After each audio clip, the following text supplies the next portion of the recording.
Please do like share and subscribe, और कृपया करके इस चैनल को बढ़ाने के लिए आप इसको सब्सक्राइब कीजिए, साथ साथ अपने दोस्तों के बीच में भी इसको। गुड इवनिंग फ्रेंड्स, आज की अपडेट कुछ इस प्रकार से। आज हम सबसे पहले शुरुआत करेंगे अमेरिकी राष्ट्रपति पर जो जानलेवा हमला किया गया है। अमेरिका के पूर्व राष्ट्रपति डोनाल्ड ट्रंप के ऊपर शनिवार को जानलेवा हमला किया गया है। ट्रंप पेंसिल्वेनिया में एक चुनावी रैली को संबोधित कर रहे थे। इसी दौरान उन्हें निशाना बनाकर कई राउंड फायरिंग की गई। इनमें से एक गोली ट्रंप के कान को छूती हुई निकली। मौके पर मौजूद सीक्रेट सर्विस एजेंट ने उन्हें घेरे में लेकर घटनास्थल से बाहर निकाला। इस दौरान सुरक्षा दस्ते ने जवाबी कार्रवाई करते हुए शूटर को मार गिराया। हमलावर की पहचान 20 वर्षीय थॉमस मैथ्यू कुक्स के रूप में हुई है। शूटर पेंसिल्वेनिया का ही रहने वाला है, जहां पर रैली चल रही थी। अमेरिकी सीक्रेट सर्विस ने एक बयान जारी कर बताया कि शूटर ने रैली के बाहर एक ऊंचे स्थान से मंच की और कई गोलियां चलाई। अमेरिकी मीडिया रिपोर्ट के अनुसार क्रुक्स ने 130 गज की दूरी पर स्थित एक बिल्डिंग की छत से कई गोलियां चलाई। एक गोली ट्रंप के कान में लगी। कथित तौर पर क्रुक्स ने निर्माण फैक्ट्री की छत पर तैनात था। जानते हैं थॉमस मैथ्यू कुक्स के बारे में 5 बातें जो अब तक पता है। FBI ने थॉमस मैथ्यू कुक्स का नाम डोनाल्ड ट्रंप की हत्या के प्रयास में शामिल व्यक्ति के रूप में बताया है। पेंसिल्वेनिया के मतदाता पंजीकरण के रिकॉर्ड से पता चलता है कि वह एक रिपब्लिकन वोटर के रूप में रजिस्टर्ड था। हालांकि यह स्पष्ट नहीं कि रजिस्ट्रेशन कब हुआ। क्रुक्स पेंसिल्वेनिया के बेथेल पार्क का रहने वाला था। CNN ने स्कूल के रिकॉर्ड और क्रुक्स के पते से मिलान के आधार पर बताया कि उसने साल 2022 में बेथेल पार्क हाई स्कूल से स्नातक की डिग्री हासिल की है।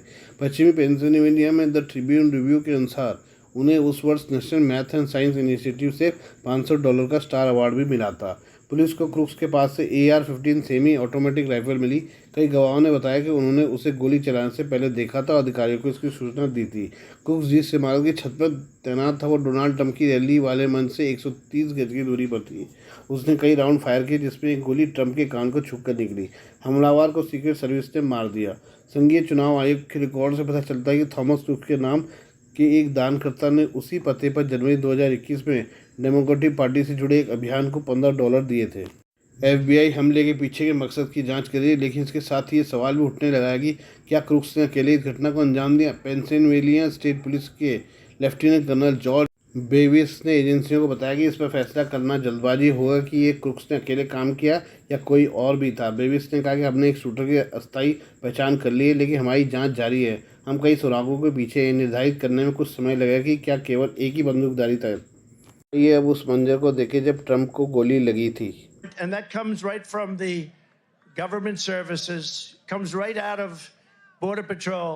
Take a look at that. So that arrow is the lowest amount of illegal immigration ever in recorded history into our country. And then the worst president in the history of our country took over. And look what happened to our country. Probably 20 million people. And you know, that's a little bit old, that chart. That chart's a couple of months old. And if you want to really see something that's said, take a look at what happened.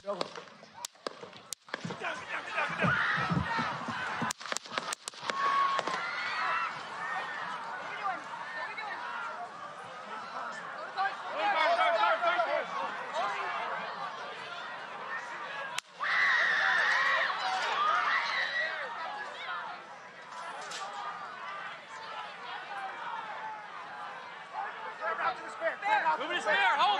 When you're ready. On you. Ready? Move. Up. Move. Go. Up. Hawkeye's here. Get ready. We ready? अब हम चीन के बारे में बात करें। चीनी तटरक्षक बल के 2 भीमकाय जहाज़ों ने फिलीपींस के अन्य आर्थिक क्षेत्र EEZ के अंदर लंगर डाला है।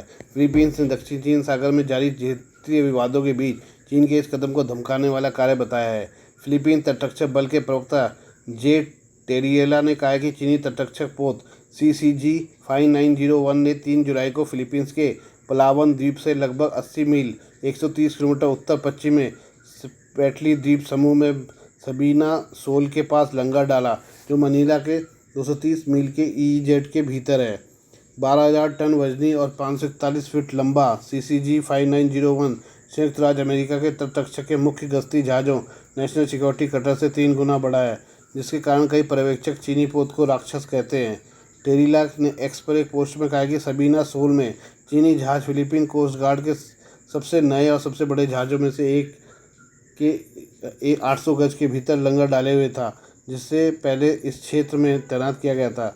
CCG 5901 फिलीपीन जहाज़ BRP टेरेसा मैगबानुआ से 5 गुना बड़ा है। टेरिएला ने शनिवार को एक फोरम के दौरान कहा यह चीन के तटरक्षक की ओर से एक धमकी है, लेकिन उन्होंने कहा कि फिलीपींस अपने दक्षिण चीन सागर के दावों से पीछे नहीं हटेगा। टेरिएला ने कहा कि हम पीछे हटने वाले नहीं हैं और हम डरने वाले नहीं हैं।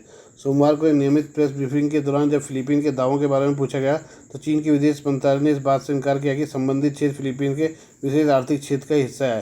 प्रवक्ता ली जियान ने सबीना सोल के लिए चीनी शब्द का इस्तेमाल करते हुए कहा कि चीन के सैन्य पुलिस जहाज जियानबिन जियाओ के पास के पानी में गश्त कर रहे हैं, कानून लागू कर रहे हैं जो चीन के घरेलू कानून और अंतर्राष्ट्रीय कानून का अनुपालन कर रहे हैं। चीन लगभग पूरे दक्षिणी चीन सागर उसके भीतर के अधिकांश द्वीपों और रेत के टीलों पर निर्वाह संप्रभुता का दावा करता है, जिसमें कई ऐसी जगह शामिल है। मुख्य भूमि चीन से सैकड़ों मील दूर है। मनीला सहित कई सरकारें प्रतिस्पर्धी दावे करती है।